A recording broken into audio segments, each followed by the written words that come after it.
every time a new national budget drops or a massive data center contract is announced, the same thing happens on Bursa Malaysia. The investment forums will light up, and a lot of people will start queuing to buy these construction counters because they just want a multi-billion ringgit contract, right?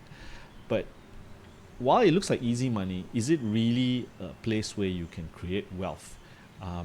Here's the brutal truth that most retail investors won't be hearing this from their broker, is that the construction sector in most countries, actually, including Malaysia, is one of the places to easily destroy your wealth. Because if you're like a very conservative investor looking for some kind of steady dividend yields, definitely not the sector for you. And even if you're a swing trader and you're trying to time the next infrastructure big wave, this sector is really a structural minefield. So today I'm going to pull back the curtains and I'm going to show you why I personally don't invest in the Malaysian construction sector. And I'm going to show you 3 case studies at the end of the video to literally like give you an example, not some concept, but a real life example on how billions in market cap can be wiped out within hours and even days. Stay till the end of the video to find out those 3 case studies. Hello everyone and welcome to my channel. My name is John, former engineer turned full-time investor, currently wealth planning director at Phillip Capital. We run private mandates for clients, and I'm also the author of the Malaysian Multi-Bagger. It's a book about companies that have at least 10 to 100 times shareholder returns on the Malaysian market. Let's start with the long-term investor group, the folks looking for stable capital growth and predictable dividends. If that's you, the first structural flaw that you need to understand is this thing called race to the bottom.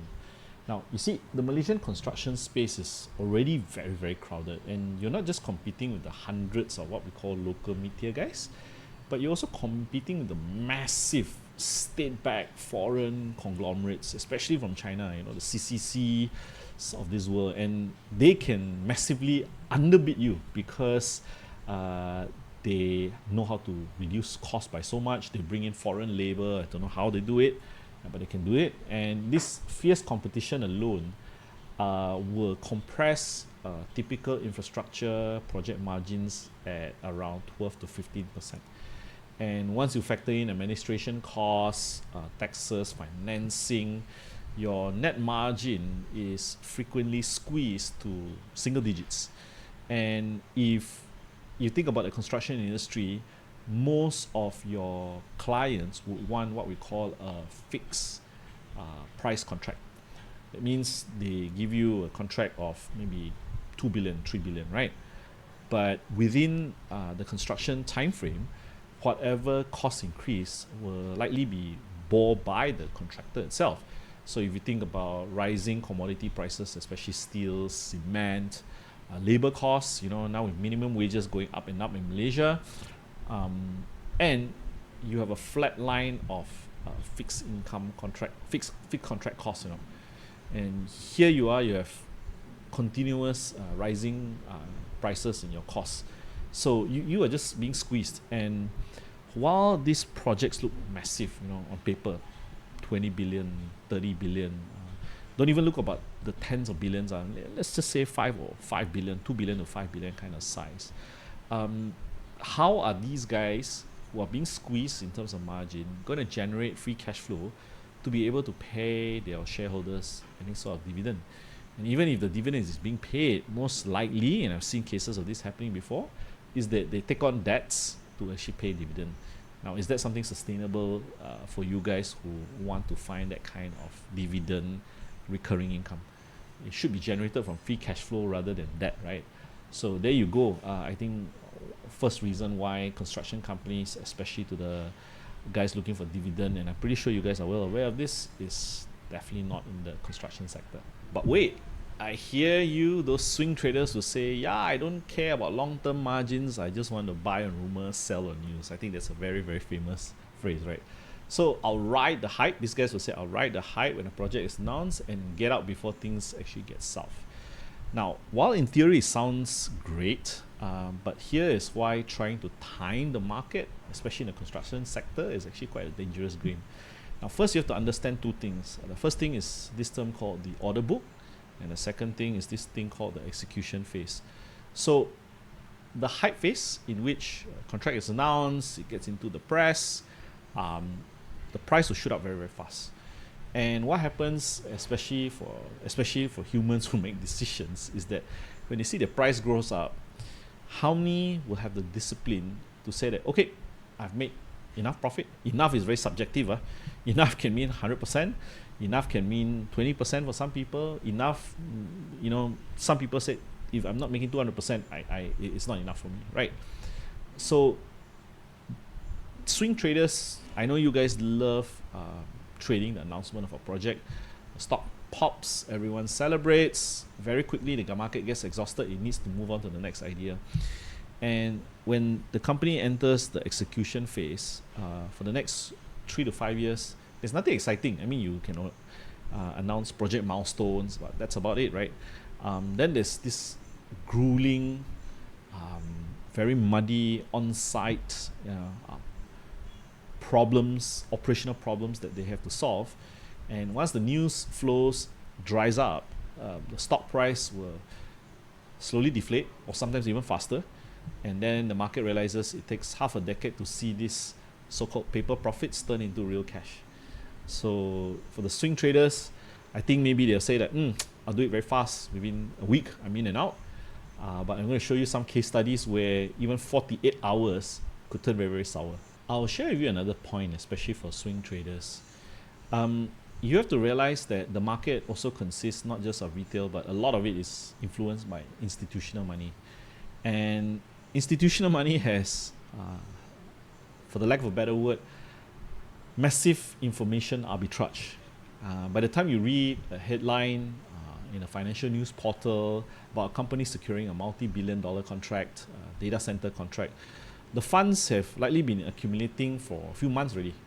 And when you're buying at the peak of the public hype, when prices has gone up, congratulations, you're very likely becoming the exit liquidity for these institutions taking profit, because you are exposed to the heavyweight contagion. Now, if you look at the Bursa Malaysia construction index, it's just dominated by just the massive few, the Gamudas of this world, the Suncons, YTLs of this world, the iGEMs of this world. So if one of those titans suffer an unexpected earnings miss or project delayed overseas, it can really drag investor sentiment down.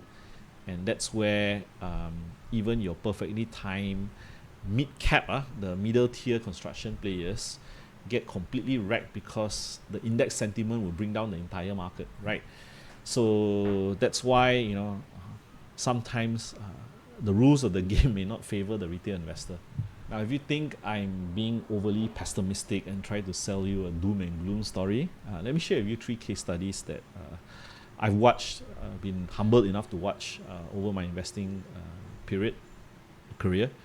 I think prior to 2018, May 2018, George Ken, who just started off, just doing water projects for the water board, and they were selling, water meters.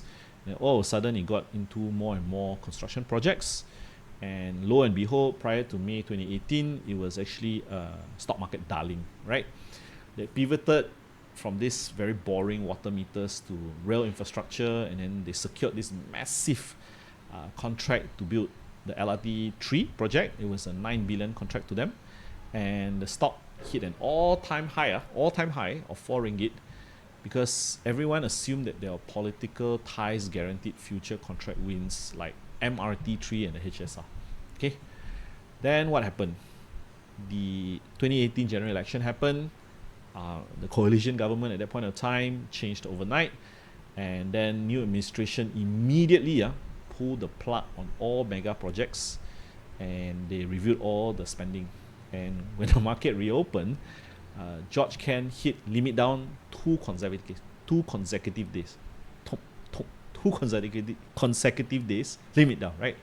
The stock was cut in half in 48 hours, guys. And if you think you're fast enough, like within 48 hours, you just imagine the door is now very small, and everyone's trying to cram out going through that door. And eventually the entire market cap crashed by about 70%. So if you're looking for stability, your mood just vanish over a single weekend. And if you're a swing trader, when the exit doors actually jam and you can't even sell into the position, it's just everyone's rushing through the door. So that's case study number one. Case study number two is actually considered a blue chip construction company. We're talking about none other than Gamuda Berhad. And if you remember, they were the absolute king of Malaysian engineering, tunneling, underground tunneling. I think no one in Malaysia can beat them, right? Late 2018, deep into building multi-billion MRT2 line, and then while the above ground works negotiation were going fine, they were talking about this very thing that they are strong in, which is the underground tunneling portion that was stalled by the Ministry of Finance. So on October 7, 2018, the ministry abruptly issued a press release terminating the underground contract completely, inviting for a retender, and they opened it up to the international market. So the very next morning, Gamuda stock plummeted, wiping out over 2 billion in market cap in a single trading session. Just prior to lunch even, right? A single trading session, 20% drop, 2 billion market cap just completely wiped off. So when the contract was eventually saved, like a few weeks later, and Gamuda had to take quite a massive haircut, they agreed to a punishing 3.6 billion in terms of price cut.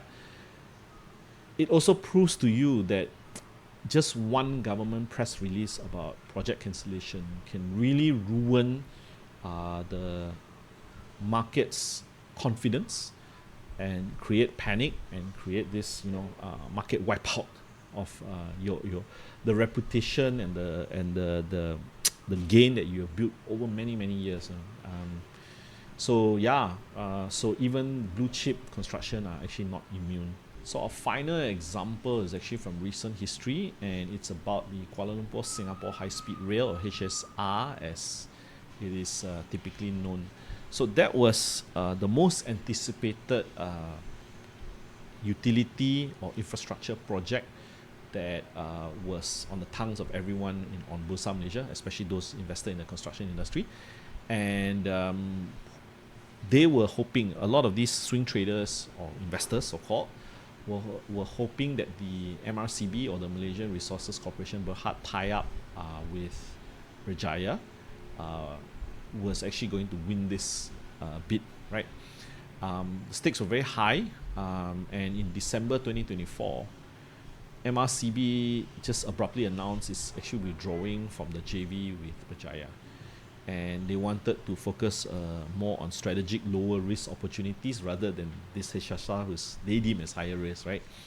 No political drama, just calculated corporate exit because maybe the IRR or the risk just didn't make sense, right? But for swing traders who had actually bought into this stock purely for the HSR hype, the catalyst just vanished overnight, pump, and the stock immediately tumbled to a 4-month low.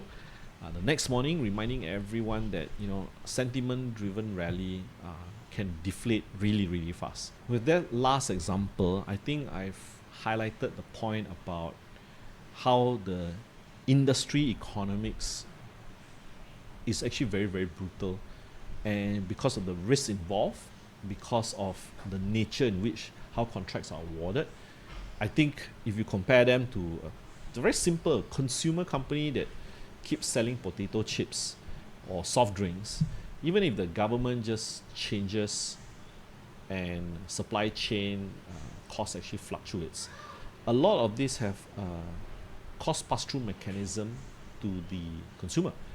And in construction, the moment the stroke of a pen can actually change everything. Just imagine the kind of risks that not just the investor but also the construction company as a whole is taking on. And this does not even include that even if the contract is won, what about cost escalation risk? What about project execution risk? All these things have to be factored in, right? And putting on an investor hat, what you want is you want some kind of certainty of return. Now, obviously you cannot get 100% certainty that when you buy into this, especially stocks, you buy into this at this point today, that you're going to get a return 5 years from now. But it's all about eliminating all this risk in between, and then reducing that anxiety to know whether is this company going to bring in that earnings 5 years from now. That is something that I think the construction industry cannot offer if you really want to create multi-bagger kind of wealth. And that's why in my book, The Malaysian Multi-Bagger, none of the construction companies actually made it into the list, because just the very nature. It's not that they are not run by it's not that they are run by inefficient operators or not. It's just the nature of the industry and the business. So there you go. Again, when I offer my thoughts, it's not investment advice or anything. You have to cater all this to your own personal profile, personal risk appetite, and more importantly, I think it's more about educating you guys about how to look at different industries and different risks before you put your hard-earned money to work. Looking forward to seeing you in the next video. If you want someone to join you in your journey on how to invest in stocks better, check out the links in the description below. Take care.